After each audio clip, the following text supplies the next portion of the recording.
Inimba full episode review August 5, 2026. Zethu goes into labor.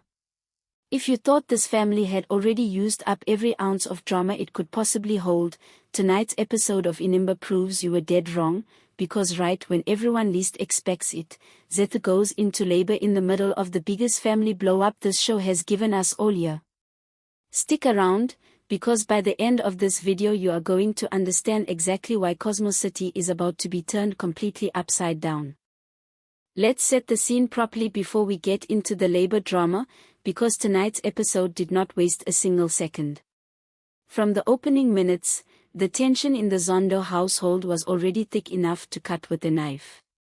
Wendell has been carrying a secret for weeks now, and tonight it finally came out into the open in the worst possible way. Word has been spreading that Wendell quietly signed over a significant portion of his father's business interests, and the family is only just beginning to understand how deep this goes. What makes it so painful to watch is that this was not some outside enemy pulling the strings. This was Wendell, someone who grew up in that house, someone who was trusted, allegedly making a decision that could unravel everything his father built. The episode does a brilliant job of showing us the confusion before the full truth lands. At first, all anyone really knows is that a contract has been signed, and that Wendell is somehow at the center of it. Nobody has the full picture yet, and that uncertainty is honestly what makes this storyline so gripping. We see Mr. Zondo trying to process what little information he has, and you can see the moment his shock turns into something closer to fury. He is a man who built something out of nothing, and the idea that his own son could be involved in signing pieces of it away, possibly to Lazarus, is almost too much for him to process on screen. There is a raw, wounded quality to his reaction that goes beyond simple business betrayal. This is personal, and the show lets that sit with the audience instead of rushing past it. Lazarus, meanwhile, continues to play the long game, and tonight we get another glimpse of just how calculated he really is. There is a pointed exchange where Lazarus makes it clear that he expects all the paperwork to be finalized before certain people even set foot back at work, and the way he delivers this is chillingly casual, like he is discussing the weather rather than someone's entire livelihood. If you have been watching this season closely, you already know Lazarus does not make moves without a bigger plan behind them, and tonight only confirms that whatever is happening with this contract is just one piece of something much larger he has been building for a while. What really elevates this episode, though, is how it refuses to paint Wendell as a simple villain. Instead, we are shown a man who is clearly out of his depth, someone whose judgment seems to be clouded by pressure from multiple directions. His own wife tries to reason with him, urging him to slow down and actually think before he does something he cannot undo, and it is genuinely uncomfortable to watch him brush that concern aside. There is a recurring idea running through this episode about people sacrificing their own integrity, their own careers, even their own families, in the name of protecting themselves or getting ahead, and Wendell's storyline is the clearest example of that theme in action tonight. Layered into all of this is the ongoing tension between duty and self-interest that seems to be haunting almost every character this week. One relationship in particular is being tested by career ambitions colliding with personal loyalty, and the show handles it with more nuance than you might expect from this kind of nighttime drama. There is a quiet scene where one character has to decide whether to protect their own professional reputation or stand by someone they love who has just made an enormous mistake, and the writers do not rush this decision. They let the silence between the characters do a lot of the emotional work, and it lands. Now let's talk about Dokazile, because her presence in the show continues to shake things up exactly the way we were promised she would. She barrels into scenes with an energy that is impossible to ignore, saying things other characters are clearly thinking but would never actually say out loud.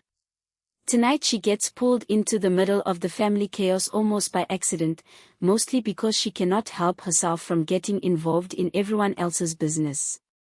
There is something almost refreshing about her chaotic honesty in the middle of all this tension, because while everyone else is tiptoeing around difficult truths, she just says them outright, consequences be damned. It is clear the show is using her as a kind of pressure release valve, someone who forces other characters to confront things they would rather avoid, even if she does it in the clumsiest way possible. But underneath the comic relief, tonight hints again at the deeper pain Thokozile is carrying. There is a brief, quieter moment where her usual bravado slips, just for a second, and we get a glimpse of someone who has spent years running from her own responsibilities and is only now starting to reckon with that. It is a small character beat, but it adds weight to everything else she does in the episode, reminding us that her chaos is not just comic timing, it is a coping mechanism. Now, onto the moment everyone watching for this review actually wants to hear about.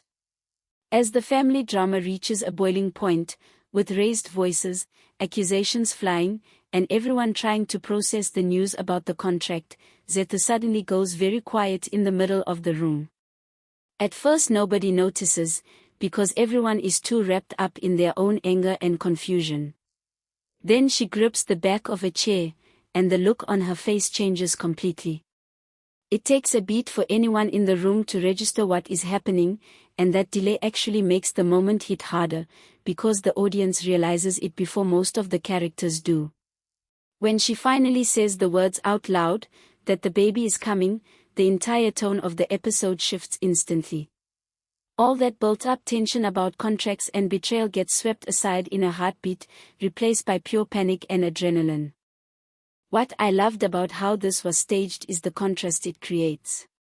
One moment we are watching adults tear each other apart over money and loyalty, and the next moment all of that suddenly feels small compared to new life entering the world. There is real chaos as everyone scrambles to figure out who is driving, who is calling the hospital, who is staying behind, and in the middle of it you can see flashes of the family's better instincts finally taking over. Even people who were shouting at each other minutes earlier are suddenly working together, at least for now, because Zethu needs them. The episode uses this shift brilliantly to slow things down right when it matters most. As they rush to get her into the car, there is a genuinely tender exchange between Zethu and the people closest to her, a mixture of fear and excitement that feels very real. She is scared, obviously, this is a huge moment in anyone's life, but there is also this flicker of joy underneath the fear, and the performance sells that complicated mix of emotions really well. It would have been easy for the show to play this purely as chaos and comedy, rushing people around a hospital corridor, but instead it takes the time to let us sit with Zethu's perspective for a moment, reminding us that this is her story just as much as it is everyone else's. Meanwhile, back at the house, the fallout from the contract situation does not just disappear because Zethu has gone into labor.